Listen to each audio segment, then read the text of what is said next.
Thanks for tuning in today. I'm Dr. Nick, the Incrementalist. Join me as I seek out the small incremental changes being applied in other industries that we can learn from and that can be applied in healthcare. Can these changes bring immediate value, but also add up to the big improvements and revolution we need in healthcare? Come along with me to explore the possibilities. My innovative guests from around the globe have used small incremental improvements to achieve their moonshot. And today, as I'm joined each and every month, I'm here with Dr. Craig Joseph. He's the Chief Medical Officer at Nordic Consulting Partners. Craig, thanks for joining me. Well, thank you for having me for yet another month.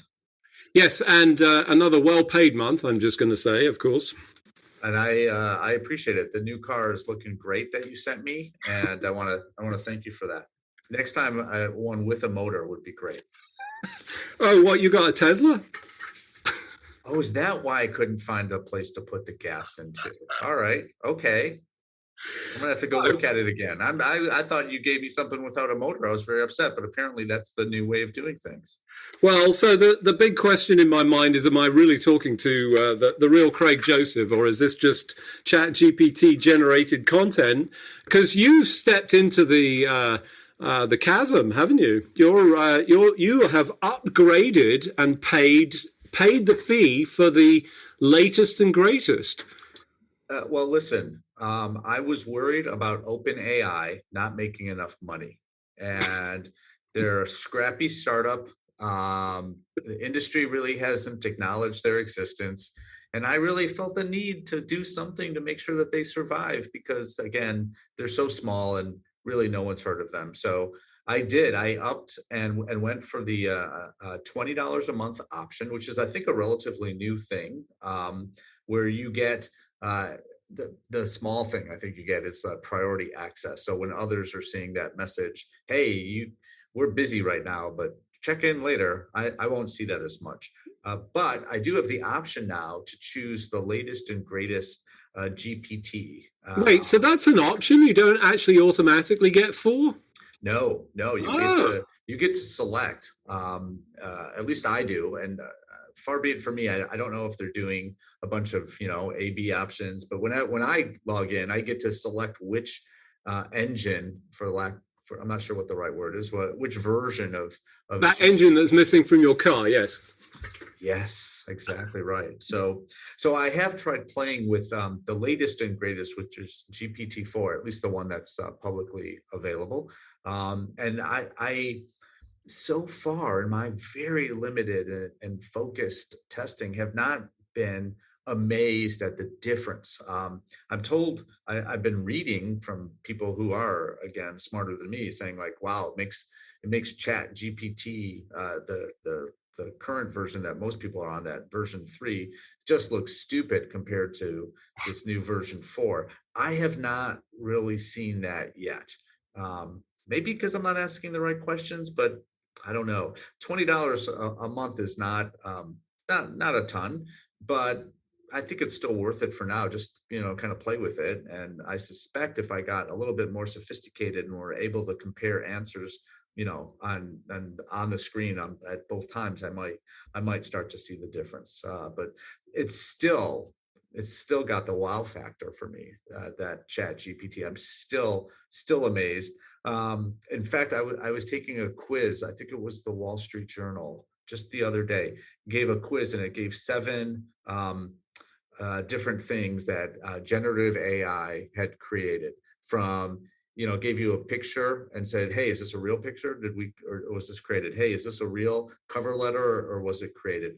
And I don't want to ruin it for anyone, but I suspect by the time this comes out, anyone that was interested in having seen this would already do it. I think there were 7 questions. The first 3 I said, it's real, it's real, it's real. Those were all wrong. They were all generated by an AI. And then the last 4, I was like, yeah, okay, generated, and that's what it was. So they gave you 7 examples, all of which were fake, were generated by an AI of some sort or another. And I could. There was a picture, and it was clearly, the picture was a little off. Anything with fingers still seems to be a major problem. But it, still super interesting, and still I think the potential's just unlimited. It's really just a wow factor. Just like when in my mind when I first saw the iPhone or when I first realized what Google could do, it's that's where I'm at with GPT and other generative AIs. So, first of all, I'm impressed that you had the $20 to spare per month. You're obviously doing well. I'm glad to hear that. And then I'm disappointed to hear that you didn't get the value proposition from this, because I've been pining after. In fact, I was even exploring whether I could get into the API, because I think get put on the wait list. No, I haven't managed to sort of progress that. But I'm the fact that you got nothing out of it is just really disappointing. You're not selling it well for the company I that you're trying know, to support. and hopefully no one from OpenAI is listening. For $7.50 per use, I will let you use my username and password. And if you only do it twice, you're saving some money. As you know, I don't need your permission to use your username and password because I've already broken that. So no problem. But thanks for the offer. So use cases. Let's talk about one specifically in our zone. So it took a bunch of tests, the number 4, and I'm with you. I am totally hyped up about it. I've heard people say that it's on the peak of overinflated expectations on the classic image of whatever. I don't think so. I really think it's past that, certainly based on some of the experiences. And I recognize not all of this is applicable. Let's be clear. There's some things that it just doesn't do, or do terribly well, but a lot of it does. And one of the things that stood out to me, aside from it passing the law exams and all of those, MCAT tests and whatever, was it was presented with the step 2, which is the medical exam for medical students, 4th year. They take it, and that says that they're a doctor, although there's step 3 as well. But, I don't know. The US, very confusing in terms of qualifying. They have all these exams, and who knows where you are. But anyway, step 2, and it was on the 95th percentile, which means it qualified. It absolutely, that's really hard to do, to be clear. Obviously, and it qualified, and of course, created quite the stir. Well, do we need doctors?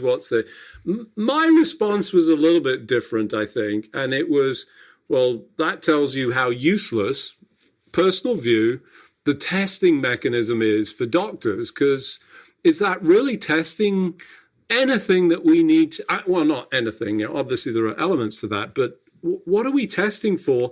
Do you think this will be the end of testing and we'll move to something else? Well, I hope it'll be the end of memorization, Yes. kind of rote memorization testing, because back in the day, a million years ago, when you and I took these kinds of tests, a lot of it was just like, hey, can you spit out knowledge back to us? Can you regurgitate stuff? And it was to some extent important. I get it. And that was the only way that they could, separate folks out, I guess, during their training. But with the internet and now with AIs and other tools that help us organize the information on the internet, present it in a thoughtful and logical way, it's become less and less important to know how certain enzyme pathways work, right? That's what we needed. That's what I remember being tested on in steps 1 and 2. And that's less important. I think what's more important, and what's also much more difficult to test, is hey, how do you interact with a human? Hey, how do you make sure not to forget the answer or the disease process, which is either more commonly seen or less commonly seen. In medicine, we talk about zebras being the uncommon diagnosis that everyone has to remember. So, how do you have to know that exists? Certainly, you have to know what's out there and have some idea, but you don't really need to have all of that. All of that information in your head anymore, and that I think that's been the case for decades. Even before we had robotic AIs to feed us the information, it was all out there. I didn't need a book. I could just go into Google, but I might have to search for it a little bit. Now that's becoming even less and less a requirement. I'm with you. I don't see this as being hype I see this as being real. And Mm. because every week we come up with more examples of how this thing can be helpful. And again, just like we, I think, talked about last month, to be clear, it's not real smart. It's good at predicting what the next word should be, and it puts that all in order in a meaningful way. But it can be very confident of the very wrong answer, and so you have to know how to interpret this stuff. And I think it's like any tool; if it's not used in the right way, it can be very harmful. Whether that's a hammer or a CT machine in the wrong hands, it's not good. Yeah, so one thing I would add to the testing or the requirements that we ought to have is not only your interaction with humans, but your interaction with technology. You know, I've said this before, the sort of chat GPT whisper and the ability to extract information. There's some approaches to that, and you know, I've always found that, you know, practice is the appropriate tool set for me, at least, to find the right way, especially when I'm looking for information that I have a decent sense of whether it's appropriate or not. To your point, I mean, I think it's worth highlighting this because I heard a really interesting story. So I was asked to put together at relatively short notice for a local group a chat GPT and healthcare session. And that was handed to me I didn't have a lot of time. So I went to chat GPT and asked who would be a good expert. And the initial expert that I asked for one in Washington, it understood Washington State. And I said, no, I want Washington, D.C. It found me this Professor Bronatowski, David, and I invited him and he came. And actually one of his first questions was, how did you find me? And I said, well, hold that thought. I'm going to actually tell you that in the presentation. That's amazing. It was very cool, you know. But he told the story of the use case, and his name is a little bit unusual. And he wanted to see where it was from. And he dived into Chat GPT, went through this whole thing, and it says, actually, you're from this small village in this country. And he said, well, could you provide reference? Anyway, 3 or 4 sessions in, it comes up with really solid data to say you're from this village and this is why. And, you know, and when he asked for references, it just made up things and it was complete fabrication. Yes. But you had to know and you had to keep going to sort of get to that. So that represents sort of, you know, I guess the risk or the challenges. But equally, in terms of the generation, I mean, it did some extraordinary things. It produced a whole outline for me, which I didn't follow exactly, but it was, you know, pretty comprehensive in terms of what I built for it. And you know, let's talk a second, if we could, about the fun use cases. I think, you know, having it do things in the style of, and, you know, I asked it to create a chat GPT in healthcare in the style of Eminem, which, you know, I'm hopeless at this, but let's be clear, it did a phenomenal job. And essentially, our program's got the latest trends. It's hot and it's fresh. We've got the experts on the mic. They're the best of the best. Chat GPT in healthcare, we're taking it to the top. Our program's so fly, it will never stop. I think we're done now. I think so. We won't torture anybody any further with we've won. GPT rap. We've won the internet for when this show airs. We'll need to make sure local and national authorities are aware so that they can plan for the internet to either explode or implode. I'm not sure which is going to happen, but that's it, ladies and gentlemen. It's there. It's heard it now. Pull if you're listening to us while driving, pull over. Yes, please have no accidents. Acknowledge what happened, and we were all part of that. And no nasty grams either, please. So, for those of you just joining, I'm Dr. Nick, the Incrementalist. Today, I'm talking to Dr. Craig Joseph. He's the Chief Medical Officer at Nordic Consulting Partners. We're doing our news you can use, and of course, ChatGPT is top billing, and I think will continue to be. We'll continue to explore it. But let's move on to some other things. Obviously, from a financial standpoint, I think the big news is, and Silicon Valley Bank, which, major funding bank for a lot of the innovation and specifically to digital health, and it imploded. I saw a great explanation of that. Essentially, they get money, then they relend the money, and they don't essentially have the money times 7, I think was the number of all of this. It imploded because it was a traditional run on the bank.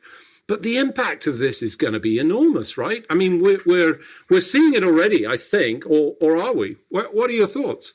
Well, it's scary that could happen with a bank that's as important and unimportant at the same time, right? It's like I think it was the 17th largest bank.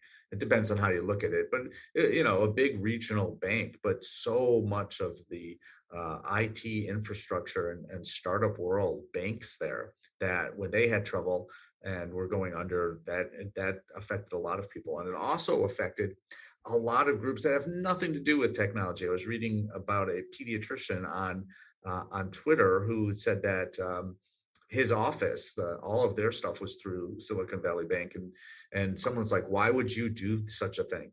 And so why would I do something? I think they were in Oregon or some state far away, or having nothing to do with Silicon Valley.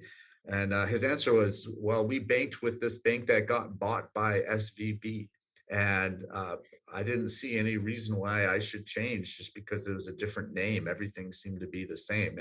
And of course, that's right. There's no way for most of us to know if our banks are being properly managed or not. But it's certainly instantly overnight you saw large firms and small firms looking for money so that they could make payroll.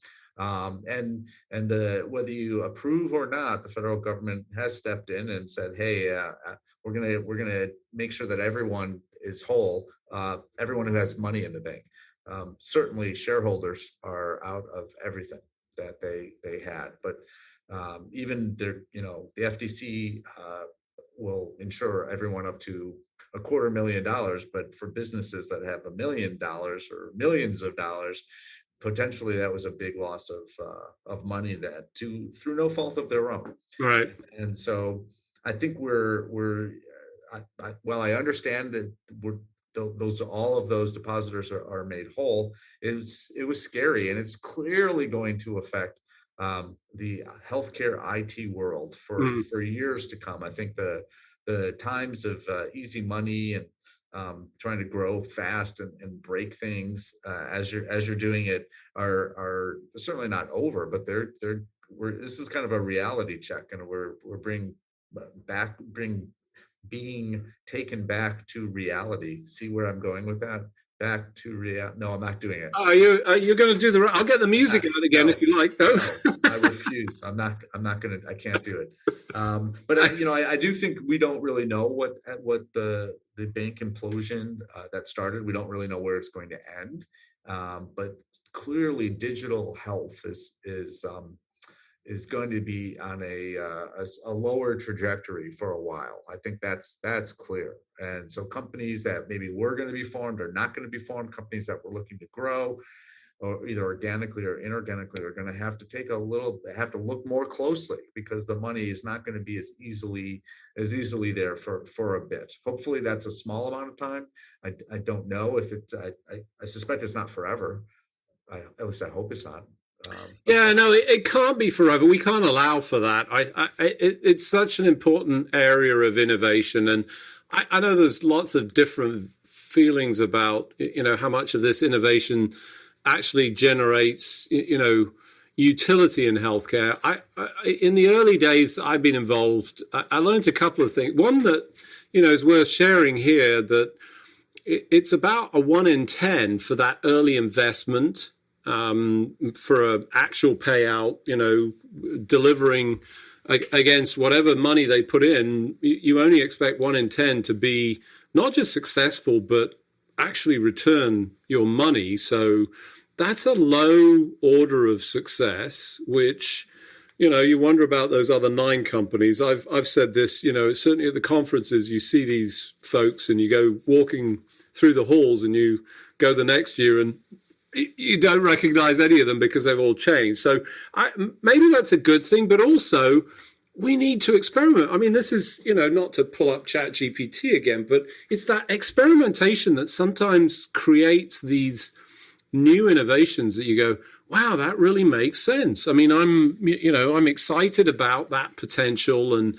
what that does, when the money's flowing. But if it's not, we're losing that. So I'm with you. I was certainly taken aback. I learned something about some of the finance. That 7X factor was for me a surprise. And all I could think of, I've got to be honest, was the old Westerners, Western movies with people, the line outside the bank. And that's what we seem to have, banks with lines outside, even, going outside this country. I'm with you. I hope that's not the sort of, the end.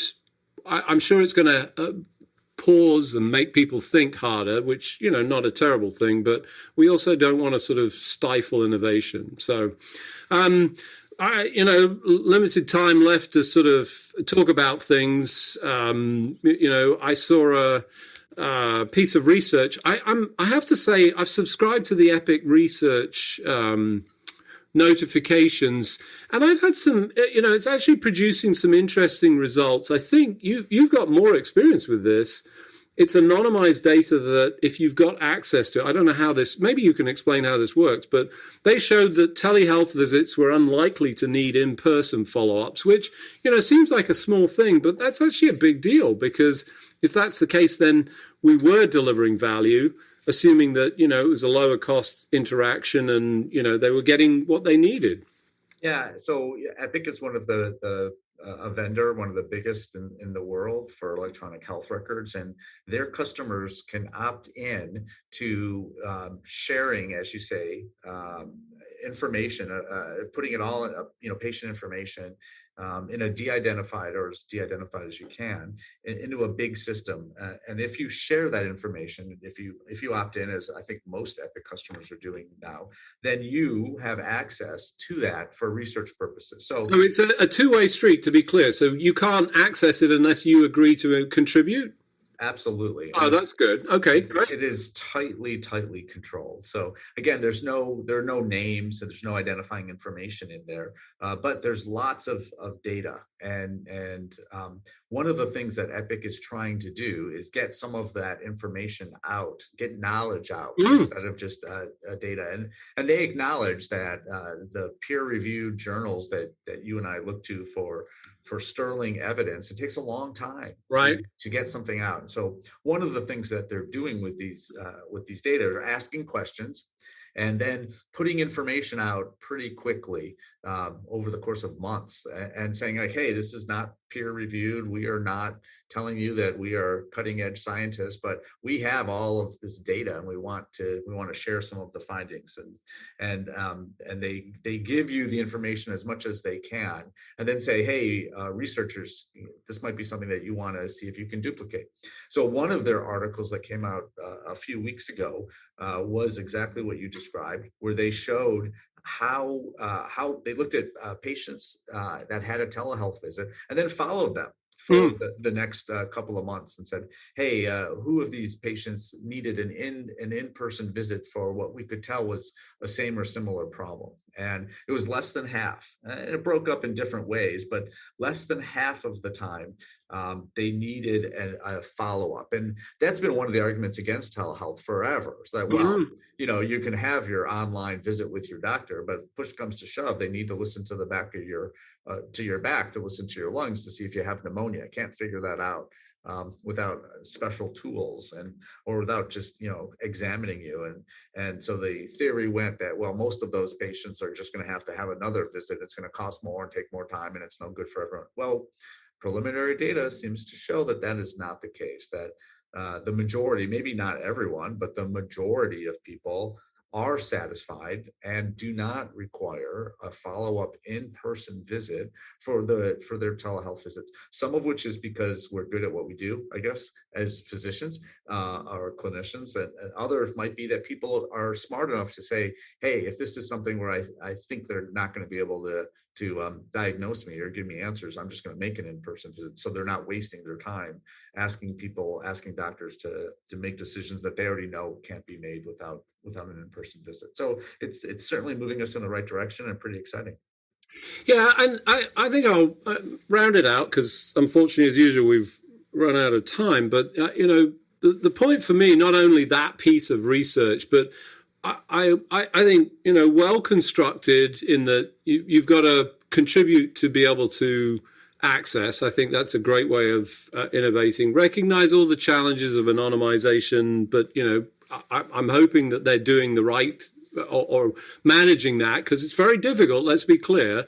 But then, importantly, you can sign up for these the output. Or at least I've been able to, and I'm not an Epic customer as such, which is great. I get these emails, and sometimes it's more interesting to me than other times. But it's widely available, and I think to your point, it's providing real world evidence, which I think is great. So that's good news. Unfortunately, as usual, we've run out of time, so just remains for me to say, yo, brother, thanks for joining me. Yo, yo, yo! It's been a pleasure. Yo. That's horrible. I feel badly that people have to listen to this. Thanks for joining me today. Do you have any better ideas, or have you found a small incremental change that's brought about a big improvement in your world? Let's continue the conversation on our hashtag, The Incrementalist, or share with me at Dr. Nick1 on Twitter. You can find more information about the show on our program page at healthcarenowradio.com. And tune in next time to hear my discussions with leaders and innovators from around the globe who've revolutionized their space by using small incremental improvements to achieve their moonshot. I'm Dr. Nick, the Incrementalist, and I'm starting a revolution through evolution.